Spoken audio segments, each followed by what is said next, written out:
اچھا جی، منت کیا ہے؟ منت جائز ہے یا ناجائز؟ اگر جائز ہے تو کیا منت ماننی ہوگی؟ میرے بھائی منت جو ہے نا، اس کے اوپر مسئلہ نمبر 68 ہے، منت اور قسم کے کفارے کے اوپر میرا۔ منت کے بارے میں بخاری اور مسلم میں حدیث ہے کہ منت ماننے سے کسی کی مصیبت نہیں ٹلتی، کنجوس کا مال نکل جاتا ہے۔ یہ کنجوس کا مال نکالنے کا ایک ذریعہ ہے، اس سے کوئی بلا نہیں ٹلتی، صدقہ بلا کو ٹالتا ہے۔ وہ مجھے پھر ایک بات یاد آ گئی، وہ کہتے ہیں جناب کہ صدقہ جو ہے نا وہ بلا کو کھا جاتا ہے، اور مولوی ایسی بلا ہے جڑی صدقے نے بھی کھا جاندی ہے، ٹھیک ہے نا۔ تو یہ ایک مزاح کے طور پہ ایک جملہ بولا جاتا ہے، تو صدقہ جو ہے بلا کو کھا جاتا ہے، وہ ٹھیک ہے، کیونکہ صدقے میں آپ اللہ کے ساتھ کوئی شرط نہیں رکھ رہے ہوتے، آپ پہلے صدقہ اور خیرات کرتے ہیں۔ بخاری اور مسلم میں حدیث ہے کہ جو چاہتا ہے کہ اس کی عمر دراز کر دی جائے، اس کو چاہیے کہ رشتہ داروں کے ساتھ صلہ رحمی کرے، تو اور اس کا رزق میں بھی اضافہ ہوگا اور اس کی عمر بھی دراز ہو جائے گی۔ یہ بخاری مسلم دونوں میں حدیث ہے۔ میرا ایک یوٹیوب پہ کلپ بھی ہے، کیا دعا سے تقدیر بدل جاتی ہے، اس میں میں نے یہ حدیثیں بیان کی ہیں۔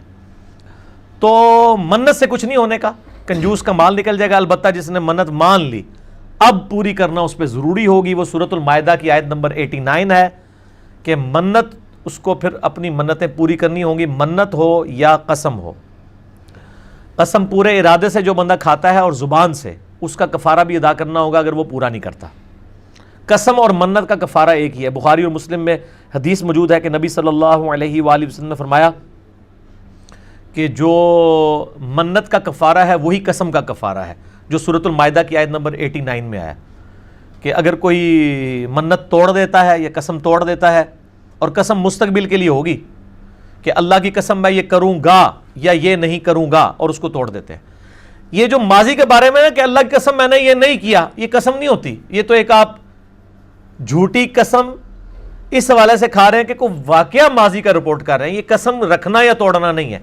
یا منت یہ ہے کہ اگر کوئی شخص کہتا ہے جی میرا یہ کام ہو گیا، میں اتنے نوافل پڑھوں گا یا اتنا مال اللہ کی راہ میں صدقہ کروں گا، اور اگر وہ نہیں کر پاتا تو کفارہ دے گا۔ اور سورۃ المائدہ کی آیت نمبر 89 میں آیا کہ ایک غلام آزاد کر دے، غلام آزاد نہیں کر سکتا تو وہ 10 مسکینوں کو کھانا کھلائے، 10 مسکینوں کو کھانا نہیں کھلا سکتا یا 10 مسکینوں کو کپڑا لے کے دے دے، یہ اس میں دونوں میں آپشن ہے۔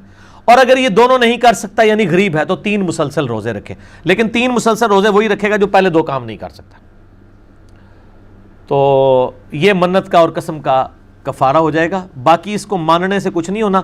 اور جو غلط منتیں ہیں کہ جی میرے گھر بیٹا ہوا تو میں جناب اس کو فلاں دربار تک پیدل چلا کے لے کے جاؤں گی، یا اس کی میں اتنی لمبی ایک جو ہے وہ بالوں کی چٹیاں رکھ لوں گی اور فلاں دربار پہ جا کے اس کو ٹینڈ کرواؤں گی، یہ ساری حرام منتیں ہیں۔ ان منتوں کا نہ پورا کرنا واجب ہے، پورا کرنا تو حرام کا مرتکب ہوں گے، اور ایسی منت کو توڑنے کا کوئی کفارہ بھی نہیں ہے کیونکہ یہ منت ہی غلط تھی۔ کفارہ کون سا؟ ہاں اس کا کفارہ یہ ہے اسی منت کے اوپر توبہ کریں کہ آندہ میں منت نہیں مانوں گا، یہ مانوں گی اس طرح کی۔